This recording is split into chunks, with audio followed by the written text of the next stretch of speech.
Pada malam ini kita akan berbincang satu tajuk mudah-mudahan bermanfaat.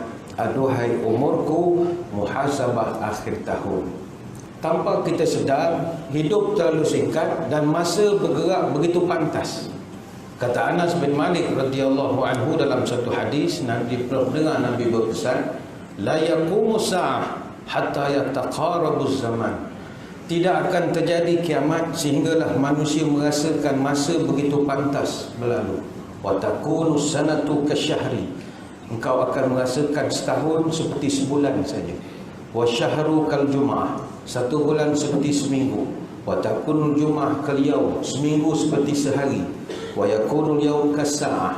Dan kita terasa satu hari itu seperti satu jam saja. Wa takunu sa'ah kal darmatil binnar. Dan kita merasakan satu jam itu seperti petikan api saja. Hadis riwayat Imam At-Tirmizi. Sebab itulah waktu sangat mustahak dalam kehidupan. Kata Benjamin Franklin, time is money. Orang Arab kata al-waktu kas-saif. Masa itu seperti pedang. Kalau kau tak potong dia, dia akan cincang dan potong kau. Sebab itu dalam Quran ada 4 surah yang Allah letakkan dengan nama waktu. Surah Al-Fajr, Surah Al-Duha, Surah Al-Asri dan Surah Al-Lail, sebagai gambaran mustahaknya waktu dalam kehidupan. Sebab itu di kota-kota besar dunia mesti ada jam besar, sebagai nak mendidik rakyat dan masyarakatnya jaga masa. Dan kita orang Islam ibadah kita kerap dikaitkan dengan masa. Solat kita mesti ada masa je. Tuan-tuan tak boleh balik rumah pukul 10.30 nanti buat semain subuh untuk pagi esok. Tak boleh. Sebab subuh esok belum masuk lagi. Dia ada masanya. Begitu juga puasa hanya boleh dilaksanakan selepas munculnya anak bulan Ramadan. Kalau keluar anak bulan lain tak boleh. Anak bulan Ramadan saja.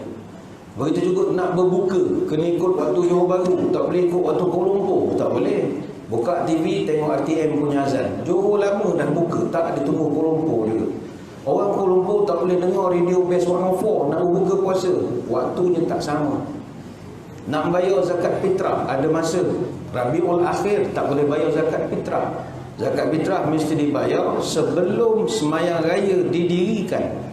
Begitu juga penentuan raya, manasik haji.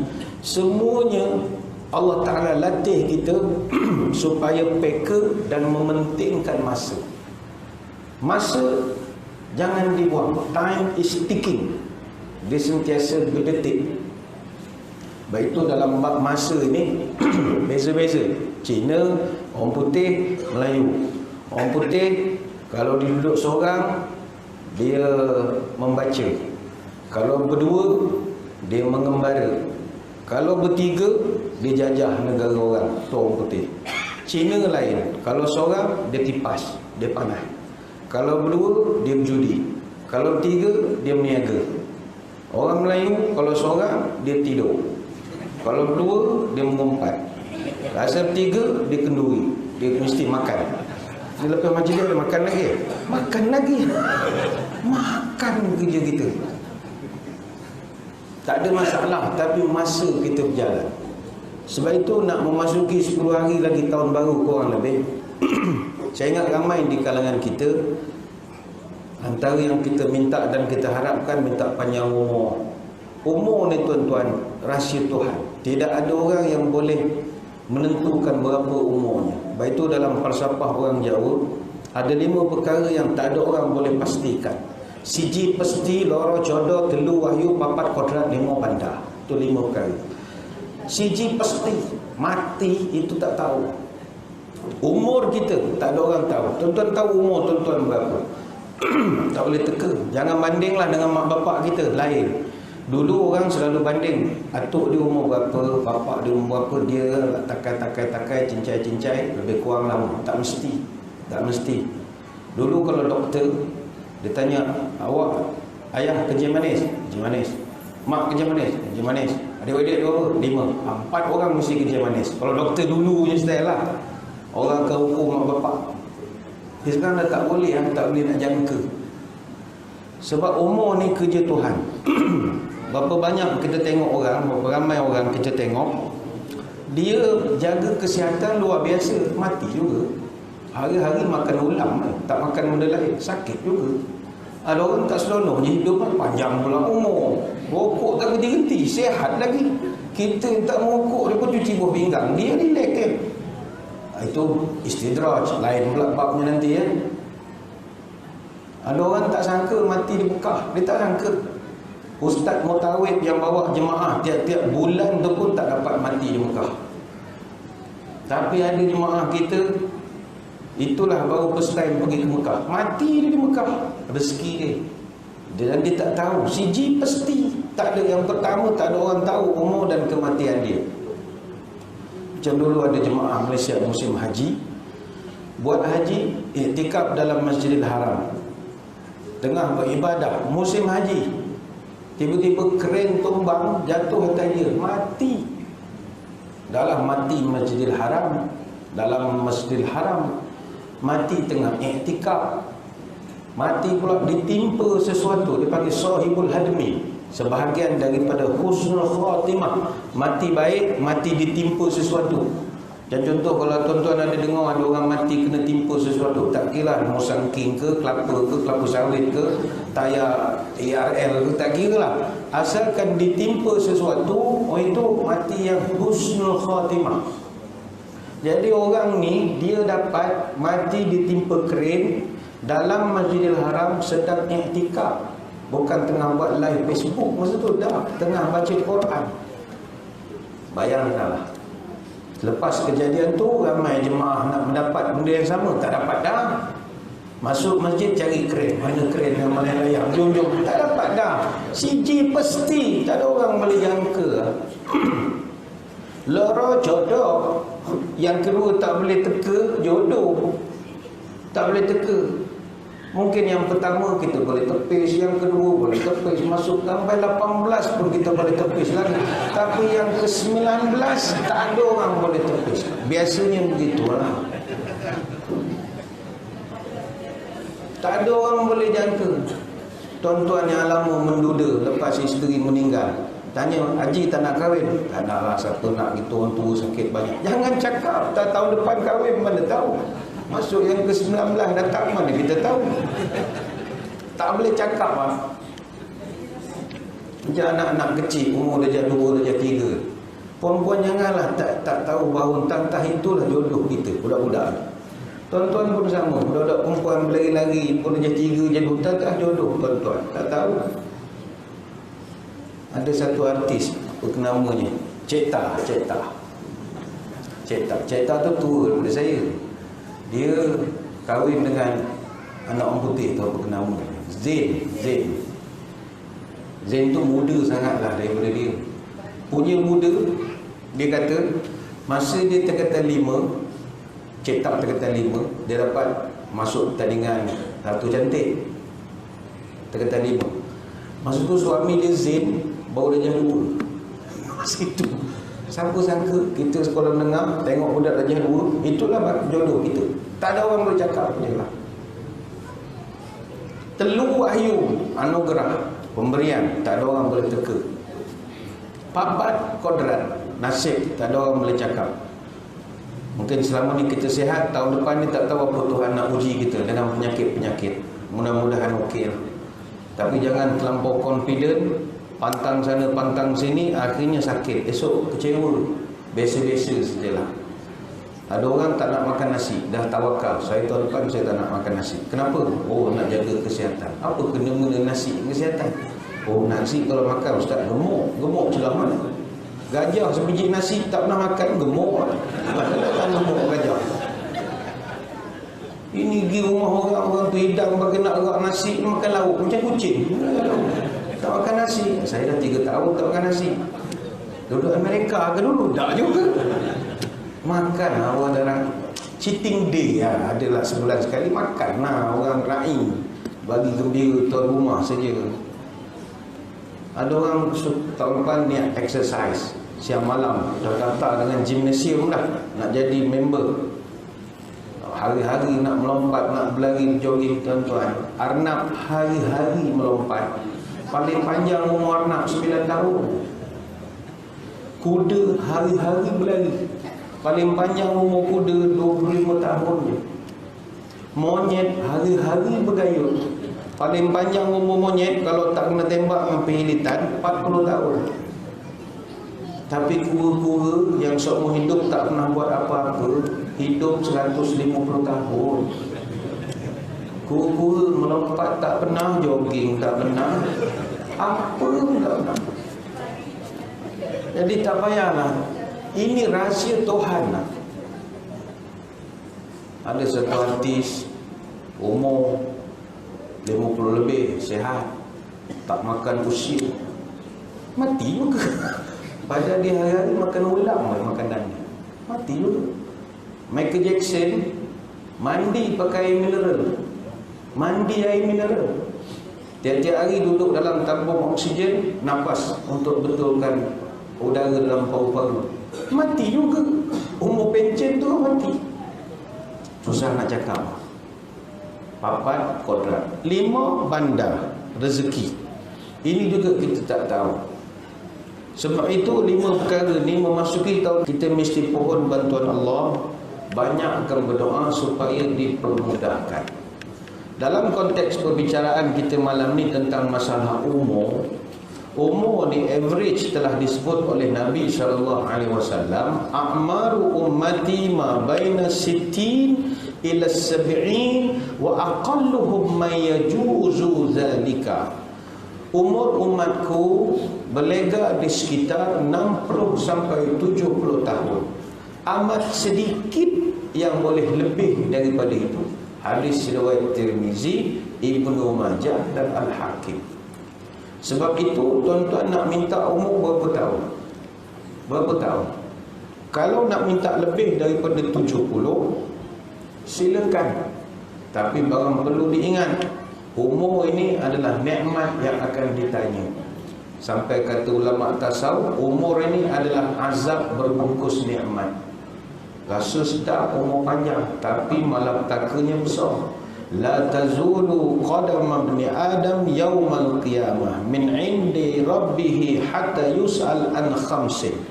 Tidak bergerak kaki anak Adam di hadapan Allah pada hari kiamat selain selepas ditanya dia beberapa perkara. Pertama, an umurihi fima afna. Umurnya digunakan untuk apa?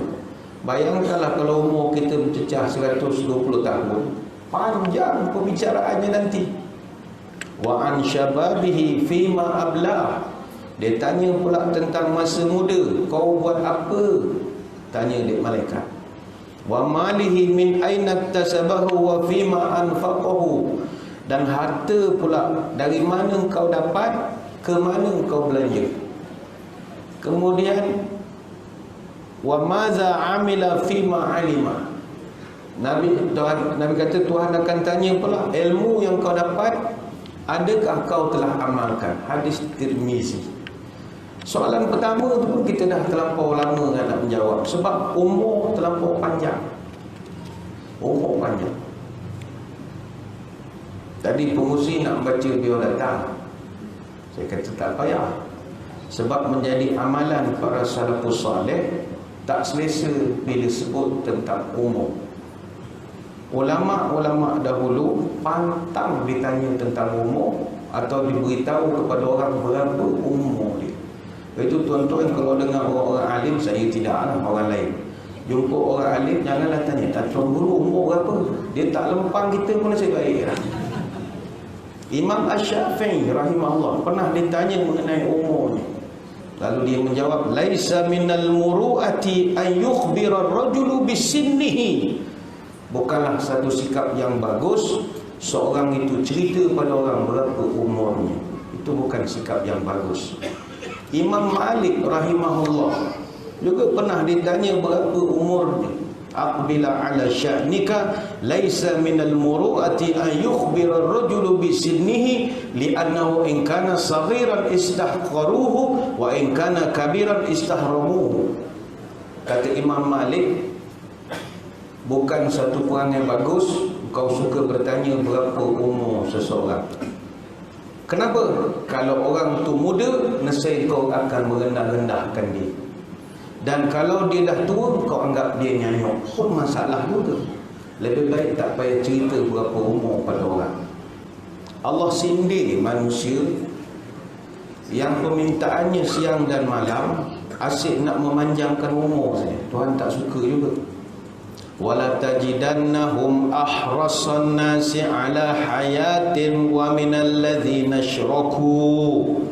Dan sesungguhnya engkau wahai Muhammad akan mendapati bahawa setamak-tamaknya manusia terhadap kehidupan itu, dan begitu halobanya mereka kepada kehidupan itu lebih daripada haloba orang-orang kafir. Yawaddu ahaduhum law yu'ammaru alfasanah. Tiap-tiap seorang dari manusia itu selalu doa pada aku, minta umurnya boleh hidup sampai 1000 tahun. Wa ma huwa bimuzahzihi minal azabi ay yu'ammar wallahu basirum bima ya'malun. Padahal umur yang panjang itu tidak menjamin melepaskannya daripada azab Allah. Dan ingatlah, aku perhatikan segala yang kau lakukan. Surah Al-Baqarah ayat 96. Tuhan memang tak suka orang yang sekonyong-konyongnya meminta dipanjangkan umur. Tapi bagi rakan-rakan kita masyarakat Tionghoa, orang Cina, bagi mereka umur panjang ni sebahagian dari kemuliaan. Bagi orang Cina, 3 perkara mesti ada dalam hidup. Xiao, Hok, Lok. Xiao, umur mesti mau panjang. Hok, harta mesti mau banyak. Lok, kekuasaan, power, pemerintahan, jadi yang berhormat, jadi apa dia orang nak. 3 perkara ni. Bukanlah kita orang-orang Islam ni tak boleh nak minta panjang umur. Boleh. Tapi marilah kita minta umur kita dipanjangkan dalam keadaan kita mampu untuk bermanfaat kepada Allah dan juga manusia. Setakat umur panjang tapi hidup tak memberi manfaat, tak guna juga. Bukanlah kita nak merendah-rendahkan orang yang tengah sakit. Tak. Ada orang sakit terlampau lama, tak mati-mati, susah juga. Susah juga. Ini contoh kawan sini, orang Kuantan. Kena stroke, dah berlipat dah badan. 20 tahun hidup gini. Makan bersuap pakai stroke, anak-anak nak jalan jadi susah. Raya ke apa, malah susahnya. Orang mengeluh. Tak mati-mati. Sebab dia hari-hari berdoa umur panjang. Letih. Minta jelah Tuhan ambil. Kalau dah sampai begitu dah kehidupannya. Baik itu kepada tuan-tuan yang isap rokok, nak isap-isap lah. Tapi jangan nyusahkan orang. Awak tak hidup, kami macam lokomotif kereta api. Asap. Esok sakit, tersumbat jantung apa semua, kena stroke, berlipat-lipat lutut kaki, nyusah orang. Isteri awak muda lagi. Isteri muda lagi. Kadang umur baru 45 dah kena, muda sangat. Isteri baru 45, tengah menjadi jadi lagi umur tu. Berapa tahun dia boleh jaga kita? Kita pula sakit, bukan kita cari penyakit. Makan tak jaga, isap rokok pula kuat, degil pula tu. Sakit. Itu jangan doa panjang sangat umur. Doa sedang-sedang sajalah. Dan kalau kita malam ini diberikan Allah rezeki umur lebih pada umur subsidi, bersyukurlah. Bersyukurlah. Sebab bukan semua orang dapat umur panjang. Orang tua dia pernah muda. Orang muda belum tentu tua. Jadi kalau kita dah merasa umur tua, itu nikmat. Tetapi Nabi tegur orang tua yang tak kadar diri. Nabi tegur, tak sedar diri. Dah masuk umur 50, buatlah cara 50. Jangan buat cara orang umur 25. La yazalul qalbul kabiri syaban fitnataini fi hubbid dunya wa tulil amali. Nabi sebut orang yang dah tua hatinya sentiasa muda dalam 2 perkara. Pertama, dalam bab cinta kepada dunia. Yang kedua, panjang angan-angan nak panjangkan umur ni. Hadis Bukhari. Padahal uban dah mulai gugur, gigi dah mula bertabur, kulit dah mula kendur, mata pun dah mula kabur, rumah kata pergi, kubur pun kata mari, tapi masih lagi semangat nak menjalankan hidup macam orang muda-muda. Jangan. Nabi tak beri, bukanlah suruh belagak tua siang malam, tidak. Kadarkan diri, ingatkan diri. Ingat kepada tuan-tuan yang warga emas, jangan ubah rupa tua kita, jangan diubah. Ada kadang-kadang orang lama ni tiap-tiap hari kerjanya kiwi rambut nak pergi kerja. Dia ambil kiwi kasut tu agak dia sapu kat kepala dia. Dia ingat kita tak kenal, dia dah tua agak. Jangan. Dalam satu hadis kata Ibnu Abbas, Nabi bagi amaran, yakunu qaumun yakhdimuna fi akhir zamani bis sawadi kahawasilil hamami la yarihuna raihatal jannah. Akan ada di akhir zaman satu kaum yang kiwi rambut mereka dengan warna hitam, dan rupa mereka bagaikan dada burung merpati, kata Nabi, dan mereka tidak akan cium bau syurga. Hadis riwayat Imam Ahmad. Kenapa Nabi tak beri? Kalau kita dah uban banyak, kita cat warna hitam, kita jadi lupa kita dah berumur, nanti makin galak dalam kehidupan. Timbul pertanyaan, kalau selain hitam boleh atau tidak? Jawapannya boleh. Nabi hanya larang dye dengan warna hitam. Selain daripada warna hitam dibenarkan. Hijau boleh, biru boleh, kuning boleh, tak ada masalah kalau tergama. Dalilnya kata Jabir bin Abdullah dalam satu riwayat, utiya bi Abi Quhafata yauma fathi Makkah wa ra'suhu wa lihyatuhu kasaghamati bayadha. Kata Jabir bin Abdullah, masa Fathu Makkah datang ayah kepada Sayyidina Abu Bakar, namanya Abu Quhafah. Dia datang jumpa Nabi, dia nak bantu perjuangan Islam, tapi rambut dia dengan janggutnya putih saja, macam as-saghamah. As-saghamah ini dia macam pokok kekabu kita, pokok kapas, putih sangat. Jadi dia masuk Islam masa Fathu Makkah. Jadi bila Nabi tengok dia nak join, Nabi benarkan, tapi apa Nabi pesan? Ghairu hadza bi syai'in wajtanibus sawad. Kata Nabi, ubahkan uban itu dengan sesuatu warna, asalkan kau jauhi warna hitam, kata Nabi. Hadis riwayat Imam Muslim. Jadi pelajaran daripada hadis ni, kita orang lama yang dah rambut putih boleh warnakan asalkan jangan hitam. Sementara lagi dalam perbahasan fiqh, kalau kita bekerja di sektor keselamatan, itu sayogia ditutup uban kita supaya menggerunkan musuh. Macam contoh polis trafik. Awak polis trafik, tapi misai putih, cyber dah putih, rambut dah putih. Kalau buat roadblock, orang senyum. Tua tak gerun. Itu mesti diwarnakan sikit. Tentera pun sama juga. Sebab sekarang ni ada orang umur 40 lebih dah putih dah ramai. Yang penyanyi Gregor Gaza tu apa kenapa? Sambisa. Sambisa pun 47, nak masuk 48. Putih dah macam Tony Stark. Apa nama? Iron Man dah rupa. Baru 40 lebih. Ada orang memang pesen cepat tumbuh uban. Boleh, tak ada masalah warnakan untuk menggerunkan musuh. Dibenarkan. Pasukan keselamatan rela misalnya jaga parking apa semua, tengok putih orang muda-muda tak takut dia parking bodoh-bodoh daripada surau ni. Cuba taruh inai. Inai kan nampak garang. Lepas tu orang yang kerja keselamatan elok taruh sikit inai, warna oren-oren tu sikit. Gerun orang.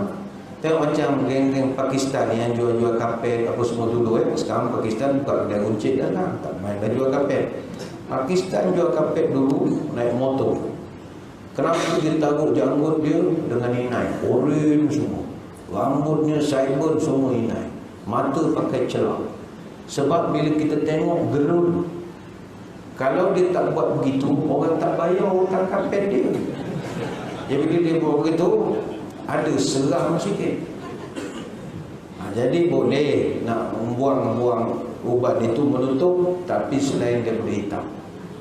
Cuma sekarang banyak pula produk kosmetik dia buat pula inai hitam. Yang ini memerlukan kepada perbincangan Jawatan Kuasa Perundingan Hukum Syarak, ataupun senang cerita Jawatan Kuasa Fatwa lah membincangkannya. Tidak dibahaskan di dalam kelas-kelas pengajian begini. Timbul persoalan, habis boleh ke tidak nak minta panjang umur Ustaz? Boleh. Tak kisah umur panjang, yang penting adalah berkah. Itu yang paling mustahab. Kalau ikutkan cara Nabi SAW, dia sendiri doakan kepada Anas bin Malik radhiyallahu anhu, Allahumma aksir malahu wa waladahu wa atil hayatahu waghfir lahu. Ya Allah, banyakkanlah harta dia, ramaikanlah anak dia, panjangkanlah umur dia, ampunkanlah dosanya. Dan mustajab doa Nabi. Anas bin Malik ini masa umur dia 10 tahun, mak dia hantar duduk dengan Nabi. Dia jadi khadam, pembantu, sulit Nabi. Masa Nabi wafat, umur Anas bin Malik baru 20 tahun, muda lagi. Dan sepanjang dia dengan Nabi, diriwayatkan 2286 hadis. Alim dia. Dan dia memang mustajab doa. Nabi doa, Allahumma aksir malahu, ya Allah perbanyakkan hartanya. Memang hartanya banyak. Kebun kurma dan kebun anggurnya setahun berbuah 2 kali. Memang menjadi betul dia. Dan dia anaknya ramai. Sebab Nabi doakan, wa waladahu, banyakkan anaknya ya Allah. Anaknya ada 120 orang. Ramai betul. Orang hati 120. Wa atil hayatahu, dan panjangkan umurnya. Umurnya 107 tahun, panjang. Dan dia adalah sahabat Nabi terakhir. Lepas dia meninggal di Basrah, Iraq, sahabat habis, pupus masuk zaman tabi'in. Dia last, benteng terakhir sahabat, habis masuk zaman tabi'in.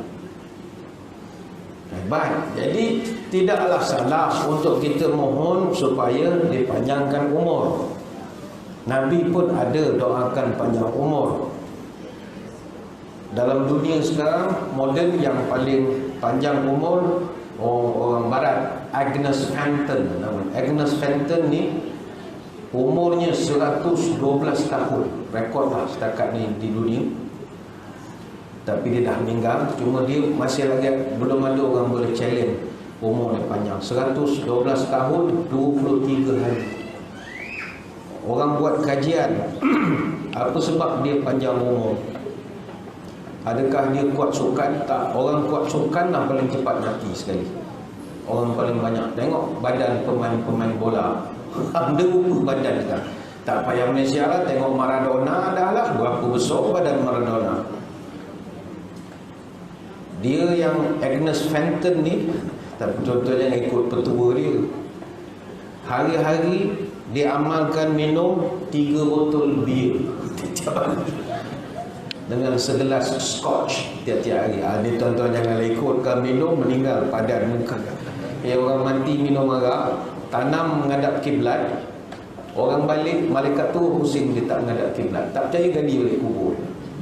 Tak percaya gali lah. Orang minum, mati sampai minum-minum mati. Kita bumikan menghadap kiblat. Tuan-tuan kampus balik. Esok datang, korek balik, mayat dah terbalik. Ni orang cerita lah, kita nak tengok. Jangan minum. Hadirin hadirat sekalian, artinya memohon umur yang panjang itu dituntut. Boleh. Tetapi yang kita hendak adalah umur yang berkat. Benda berkat ialah yang paling payah sekali kita nak dapatkan. Sebab itu umur yang kita ada, tuan-tuan, umur 40-an, 50-an, 60-an, kita jadikan umur kita berkat. Sebab orang yang panjang umur ini, yang berkat ini, umurnya itu digunakan untuk buat amal soleh. Oh, itu berkat betul. Sehingga kan dalam satu hadis, orang yang panjang umur, baik pula amalannya, adalah orang yang terbaik. Itu ada hadisnya. Bukanlah semua yang panjang umur itu tidak bagus. Sebab setiap kali umur bertambah, maka pahala kita pun akan bertambah, darjat kita pun makin naik. Pernah orang bertanya kepada Abu Hurairah, Abu Hurairah, kita ada orang tanya kepada Nabi, ala unabbiukum bi khairikum? Qalu na'am ya Rasulullah. Qal khiyarukum atwalukum a'mara wa ahsanukum a'mala. Nabi tanya, maukah kamu aku ceritakan siapa orang yang paling baik antara kamu? Kata sahabat, ya, siapa ya Rasul, kami tak tahu. Kata Nabi, orang yang paling bagus, atwalukum a'mara, orang paling panjang umurnya, dan orang yang ahsanukum a'mala, paling baik amalannya. Apakah maksud paling baik amalannya? Yang ini saya akan terangkan kemudian. Kan kita akan memberi laluan dulu kepada azan Isya. Jadi tuan-tuan semua jangan ke mana-mana, kita akan kembali selepas ini. Tadi kita bercerita tentang satu hadis. Nabi pernah bertanya, ya Rasulullah, siapakah orang yang paling baik sekali, yang paling manusia yang terbaik sekali? Ayyun nasi khairun, apakah manusia terbaik ya Rasul? Maka Nabi menjawab, man tala umuruhu wa hasuna amaluhu. Orang yang terbaik adalah orang yang panjang umur dan baik pula amalannya.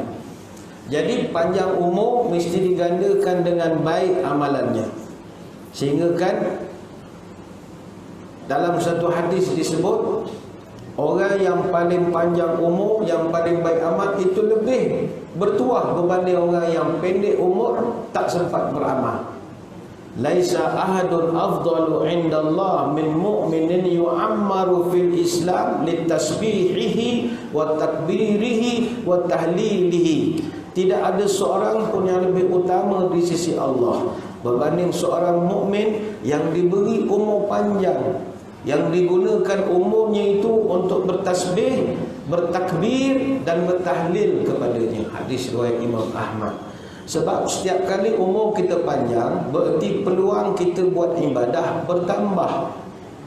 Ada satu riwayat daripada Talhah bin Ubaidillah radhiyallahu anhu. Dia bercerita, ada dua orang laki-laki daripada Bali.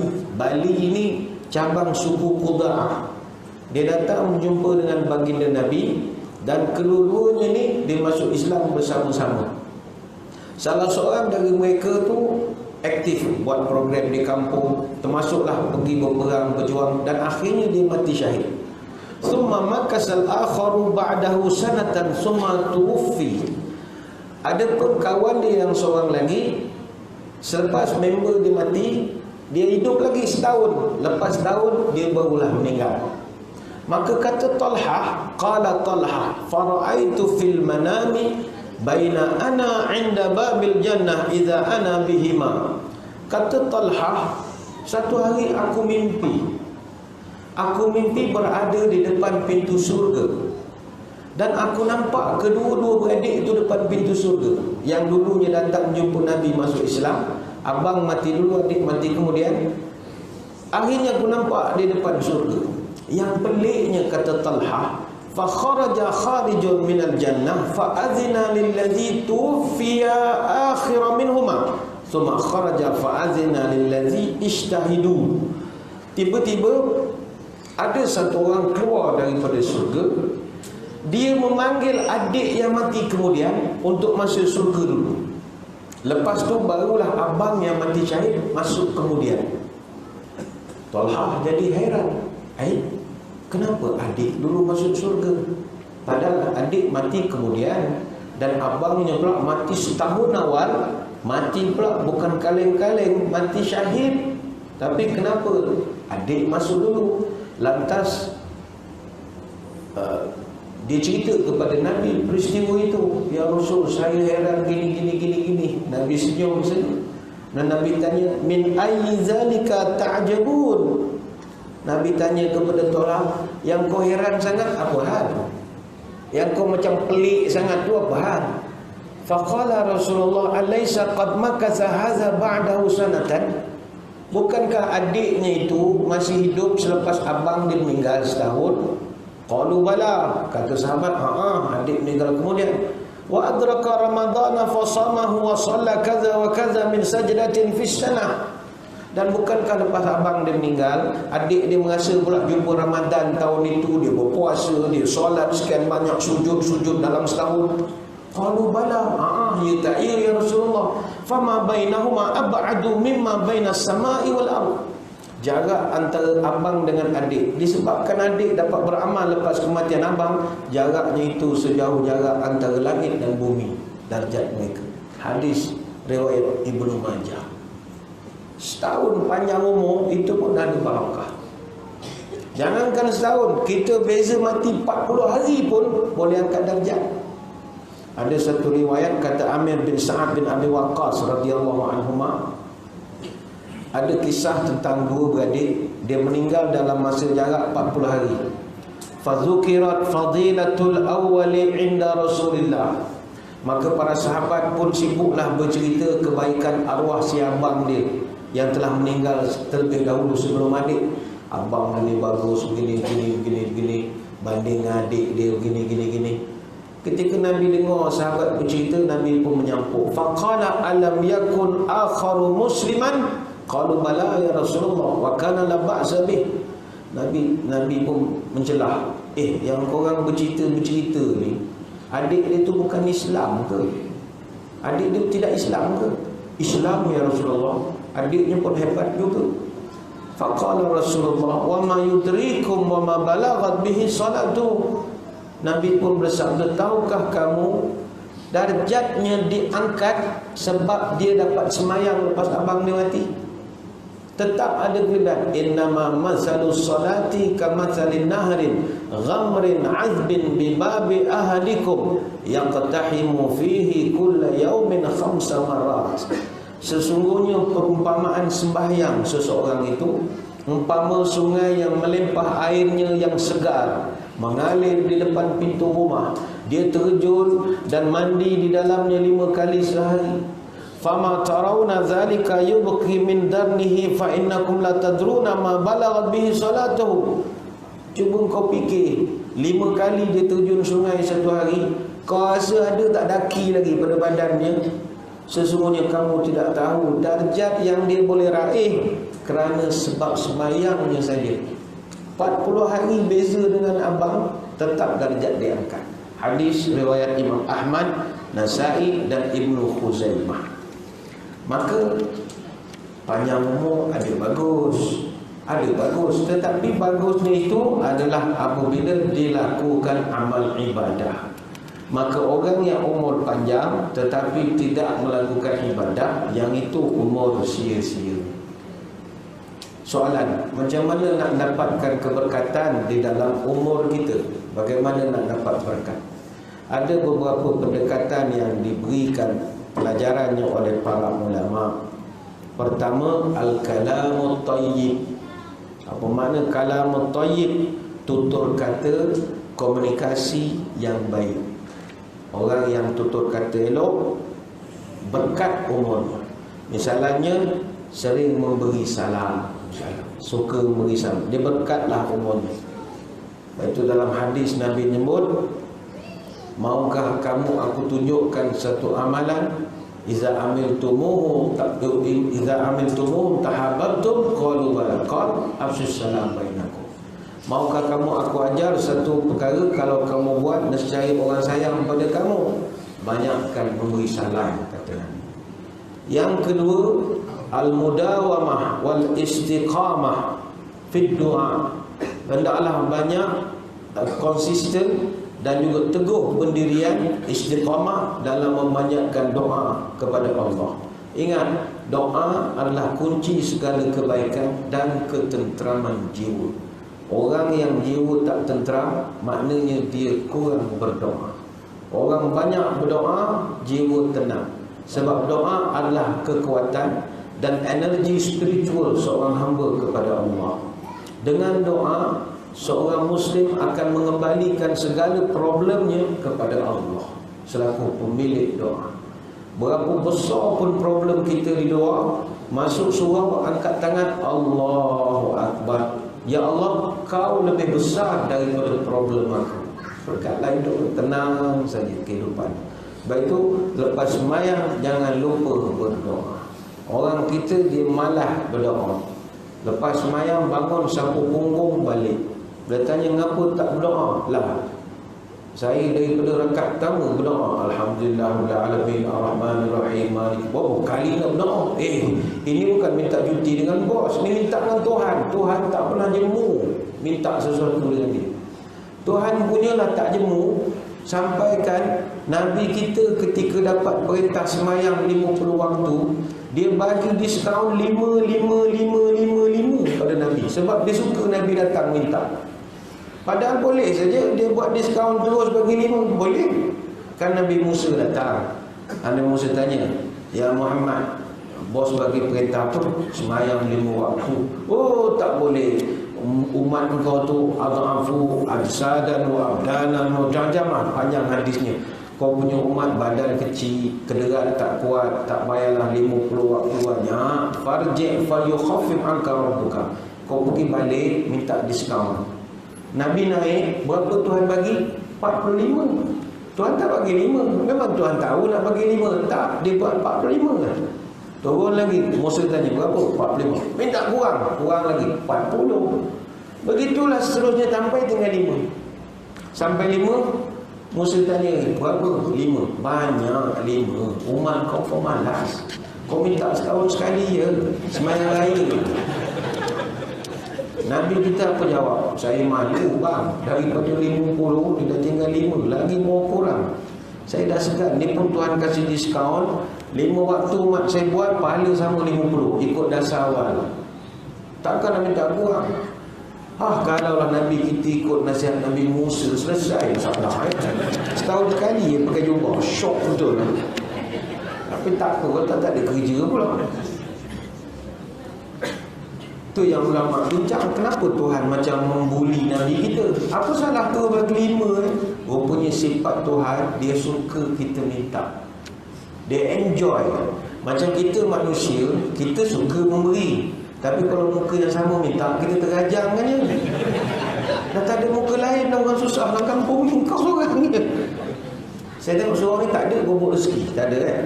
Johor dulu terkenal dengan gerobok rezeki. Dia lah pelopor lah, negeri tanah kenalkan gerobok rezeki. Masjid, surau, penuh almari, taruh beras, minyak masak. Tapi saya tengok setahun 2 belakangan dia dah tak ada dah gerobok rezeki. Mana pergi? Tak boleh tahan. Yang datang ambil kita suka, tapi kalau muka yang sama, sakit hati kita. Dalam muka yang sama, ambil 3 botol, datang bawa highlight, siap undur lagi. Ni bukan cerita sini, ini tempat lain. Dia tak tahu kita ada CCTV. Kita cek, muka yang sama ada minyak, lalah tutup ya. Sebab kita tak ada sifat ketuhanan. Tuhan, kau minta benda yang sama berulang kali, dia okey. Tuhan Maha Pemurah.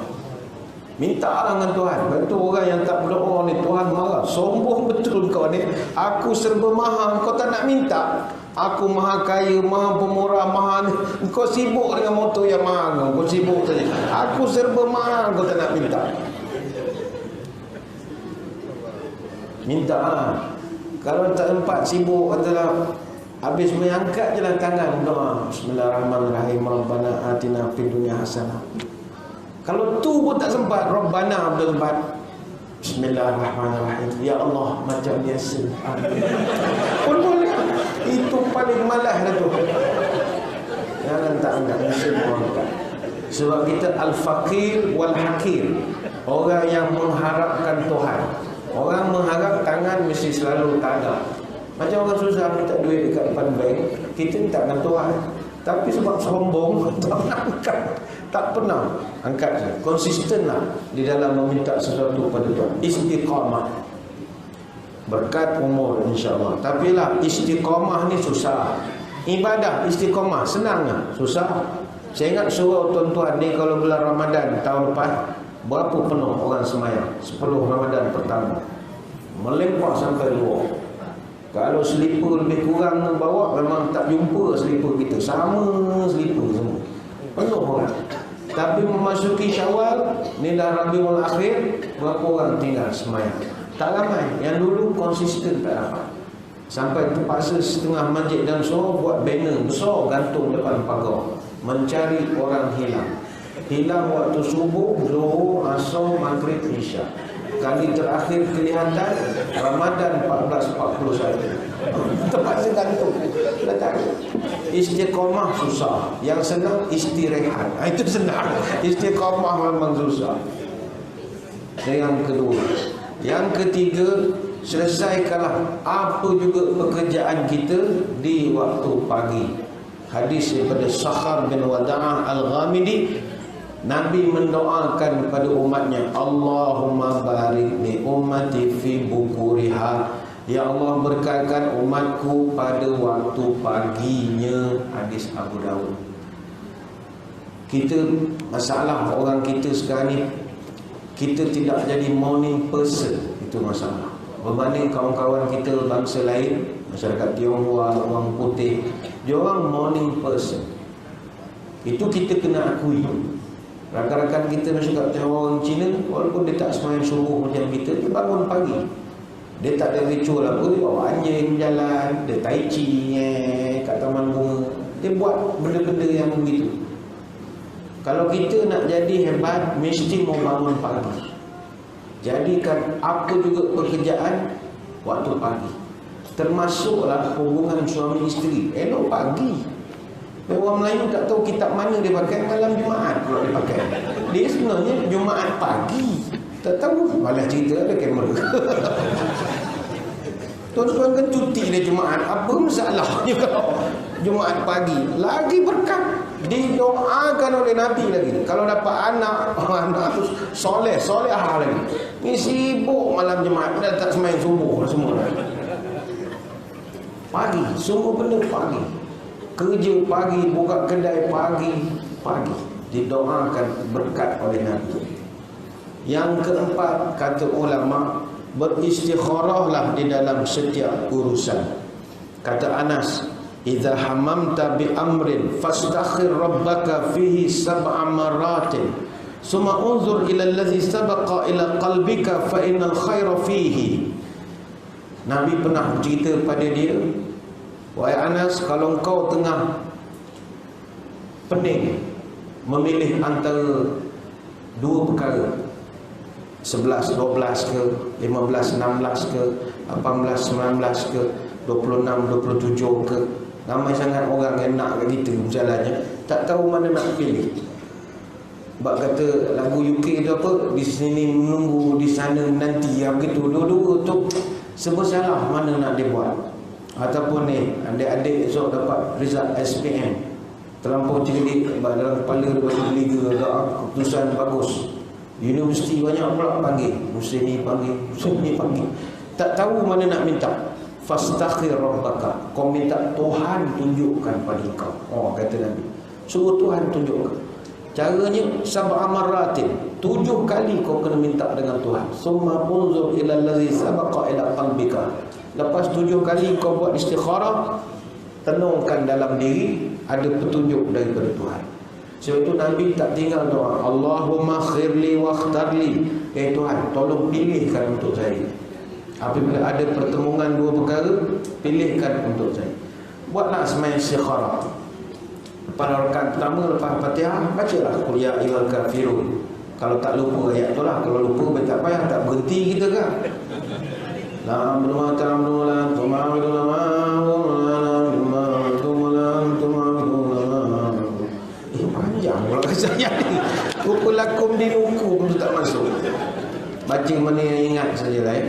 Rakaat kedua lepas Fatihah baca qul huwallah cukup. Allahu akbar, Allahu samad. Minta dengan Tuhan, minta. Mungkin tahun depan ada yang dapat offer kerja, ada rezeki ya. Kita dah kerja lama, orang tengok kita resume bagus, offer pula kita kerja. Tapi kerja kat Singapura. Kita pun fikir macam mana aku nak pergi Singapura, pukul 4 dah kena bangun gini. Gaji banyak. Kerja sini gaji tak besar, tapi pejabat pak kita punya. Mana nak? Gaji besar tu pejabat pak kita. Susah waktu sah. Istikharah pada Allah. Istikharah. Itu yang keempat. Yang kelima, tidak meminta-minta kepada orang lain berkat hidup. Kata Abdullah bin Mas'ud, man asabathu faqatun fa anzalaha bin nasi lam tusadda faqatuhu. Barang siapa yang ditimpa masalah, maka dia mengandung masalahnya kepada manusia, maka masalahnya takkan diselesaikan, kata Nabi. Wa man anzalaha billah aw syakallahu lahu bil ghina imma bi mautin ajilin aw ghinan ajilin. Barang siapa yang mengandung masalahnya kepada Allah, Allah akan berinya salah satu daripada dua perkara, kematian yang cepat ataupun menyelesaikan masalah dia. Okeylah, kita sakit, kena kanser, bukan naudzubillah, kena kanser, limfoma. Mula berubat kening, mula tak ada, bagus semua lah. Umur muda lagi, 40 lebih. Mikirkan isteri lawa lagi, sihat dia memang pasang badan lagi. Kita pula asyik pergi hospital siang malam, sihat pula pada dia. Nak cerai bodoh-bodoh kan, kita pula jadi bodoh. Satu nak jaga kita, tengok anak belah. Doa kepada Allah, ya Allah aku ni lah macam ni dah penyakitnya, apa cara ikhtiarnya. Tuhan tunjuk lagi, buat dulu. Pergi Pagur, pergi Bukit Haji Nasuha, duduk 3 bulan makan rebus siang malam. Kok menjadi, mana tahu. Pergi Langkawi, terjun Tasik Dayang Bunting, kok sehat, ikhtiar dulu. Dah usaha dah tak boleh nak. Ya Allah, kalau kematian itu terbaik, ambil itulah, serahkan pada Tuhan. Tuhan akan mudahkan perjalanan hidup kita. Sihat ke isterinya, dia muda lagi, sihat ke dia. Yang keenam, nak berkat hidup, banyakkan sedekah dan juga infak. Wa ma anfaqtum min syai'in fa huwa yukhlifu wa huwa khairur raziqin. Surah Sabah ayat 39. Apa saja yang kau sedekah, aku akan ganti, dan aku pemberi rezeki terbaik sekali. Ini yang menjanji Tuhan. Tuan-tuan, kalau Tuhan berjanji, janganlah tak percaya. Tuhan mesti janji ditepatinya. Kalau dia kata diganti lah. Tuan-tuan janganlah boleh hitam putih. Hitam putih apa? Quran tu hitam putih tu. Nak hitam putih saya lawyer apa? Quran. Memang Allah kata kau sedekah, aku ganti. Mana berkat? Duit takkan habis. Yang ketujuh, jaga semayang fardu. Jaga semayang fardu. Wa'mur ahlaka bis salati wastabir 'alaiha. Perintahkanlah keluarga engkau dirikan semayang dan bersabarlah dalam mengerjakan semayang itu. Memang letih semayang ini, terutama cuti-cuti sekolah, nak suruh anak bangun subuh, tak daya. Puan-puan penat nak membangunkan anak. Satu hal, si bapaknya sama, tak mau bangun juga, dah tua bangka. Macam budak-budak nak bangun subuh, payah betul lah. Lepas itu Tuhan kata wastabir 'alaiha, bersabarlah dalam menyuruh mereka mengerjakan sembahyang. La nas'aluka rizqa nahnu narzuquka wal 'aqibatu littaqwa. Ingat kata Tuhan, kau sembayanglah sebab aku tak minta rezeki daripada engkau. Aku yang beri rezeki kepada engkau. Itu Tuhan warning betul dalam surah Taha ayat 132. Ayat tu kalau bahasa manusia tu kasar. Kau tak reti hormat aku bagi duit engkau tahu. Itulah soalan. Tuhan kata, jagalah semayang, suruhlah keluarga kau semayang, bersabarlah dalam dirikan semayang. Aku tak nak rezeki engkau, aku yang beri rezeki pada engkau. Apa makna ayat ini? Kena berkat hidup kalau jaga semayang. Yang ke-8, banyakkan beristighfar. Jadikan amalan berkat umur hidup kita. Pernah berlaku satu orang laki-laki Dia datang jumpa Hasan Al-Basri rahimahullah. Dia mengadu, "Tuan, saya ini kampung saya kemarau tuan. Tolonglah doakan hujan turun." Apa jawab Hasan Al-Basri? "Ente balik istighfar, nanti hujan turun." Datang pula orang yang kedua, "Tuan, saya ini miskin papa kedana. Tolonglah tuan doakan saya dapat rezeki, dapat job, payment dapat clear semua. Tolonglah tuan." Kata Hasan Al-Basri, "Ente balik istighfar, nanti rezeki datang." Datang orang ketiga, "Tuan, saya kahwin dah 20 tahun, anak tak ada. Puas ikhtiar, tak tahu apa cara dah nak buat." Kata Hasan Basri, "Ente balik istighfar, nanti dapat anak." Datang pula orang lain, "Tuan, saya punya kebun ladang saya dah lama tak keluar hasil, buat parit saliran air tak masuk. Tolonglah tuan doakan mudah urusan saya." Kata Hasan Basri, "Ente balik istighfar." Datang satu orang ulama tegur Hasan Basri, "Syekh, ente tak boleh macam tu.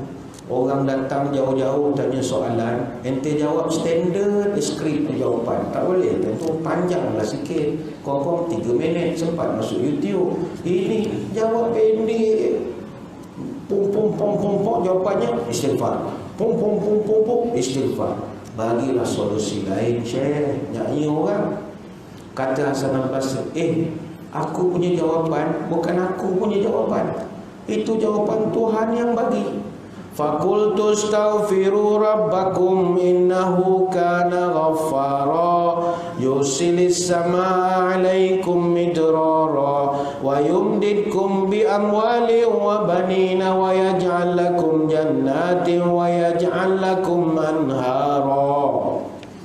Kata Hasan Al-Basri, dalam Quran Allah menyebut, "Mintalah ampun kepada aku, nescaya aku akan hantarkan kepada kamu hujan lebat yang mencurah-curah, dan aku akan berikan kepada kamu banyaknya harta kekayaan. Aku kurniakan kepada kamu anak pinak. Aku akan adakan bagi kamu kebun-kebun tanaman dan mengalir sungai di dalamnya." Surah Nuh ayat 10 sampai 12.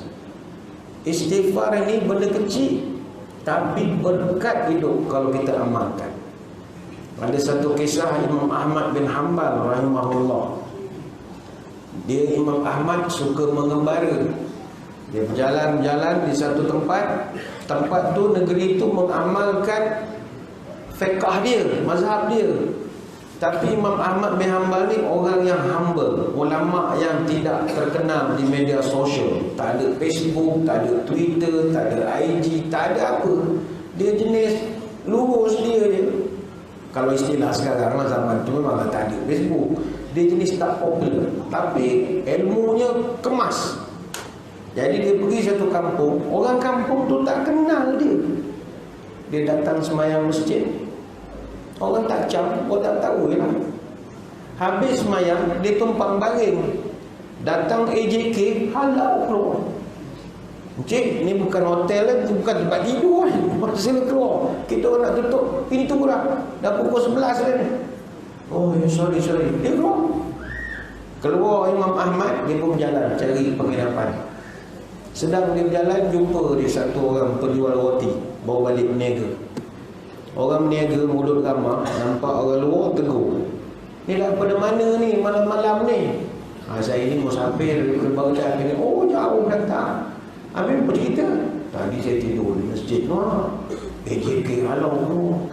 Oh, memang AJK lantikan baru ni garang-garang. Yang dulu punya okey sikit, yang ni orang yang baru lain macam sikit. Salah parking dia sembung air gitu. Ni cerita di Baghdad lah masa tu. Tak apalah encik, tidur rumah saya. Saya anak dah besar-besar, dah duduk sendiri. Saya duduk dengan isteri di rumah. Main-main tidur rumah saya. Nanti dah tenang-tenang nak berjalan ke tempat lain, itu terpulang. Tidur rumah saya. Malam mana nak cari? Terima kasih tuan. Dia pun follow. Sepanjang perjalanan Imam Ahmad tengok pakcik ni mulutnya kumat kamit, dia membaca, tapi tak tahu baca apa. Sampai di rumah beri persalinan tidur semua. Imam Ahmad pun tanya, "Tak maaf pakcik, nak tanya." Sepanjang jalan saya tengok pakcik membaca. Pakcik baca apa? "Oh, saya suka istighfar." Saya menjadi amalan daripada dulu saya istighfar. Oh istighfar, bagus ke istighfar ni, selain daripada ampun dosa lah. Kata pakcik ni, okey lah, saya tengok doa saya cepat mustajab. Kalau saya doa selalu lulus. Wah, bagus pakcik ya. Semua doa dapat pakcik. Boleh katakan semualah. Cuma ada satu doa, saya dah lama minta Tuhan tak lulus-lulus lagi. Saya pun tak tahu kenapa tak boleh lulus. KIB kira-kira. Doa apa? Saya doa pada Tuhan, ya Allah, kasih jalan Imam Ahmad bin Hanbal tidur rumah aku satu malam. Aku nak bagi makan nasi, bagi asam pedas, telur dado, kopok-kopang, makanan-makanan kampung aku nak bagi dia rasa ni. Engkong, ungkep, botok-botok, semua aku nak bagi. Niat dia lah, makanan cara dia lah. Kata Imam Ahmad bin Hanbal, Astagfirullahalazim, pakcik, saya lah Ahmad bin Hanbal. Menangis pakcik tu. Dia tak sangka doa dia main-main macam tu sajalah. Macam tuan-tuan berdoa, ya Allah, bagilah Ustaz Kazim tidur rumah aku sekali, ya Allah. Bagi kita ngarut ya doa tu. Takkan dia tidur rumah aku. Dia mestilah ada penginapan duduk pada Rosalah, taman mana hotel M Suite disediakan orang. Takkanlah dia sudi nukar baju rumah kita. Siapa boleh jangka Tuhan aturkan tatah dia nak ceramah kat lain, lalu depan rumah kita tayar kereta dia pancit. Mana tahu. Tengok dia duduk menunggu tengah buka tayar. Ustaz nak ke mana? Tak perak. Marilah minum kopi dulu. Dia pun datang minum kopi 434 rumah kita. Siapa menyangka? Munggak makan goreng pisang celup kicap. Bukan Johor ya makan kicap. Ambil gambar pumpa. Siapa sangka? Unsangkable lah. Yang penting banyakkan istighfar. Banyak nak diterangkan, tapi begitulah sedikit sebanyak sembang-sembang kita malam ini.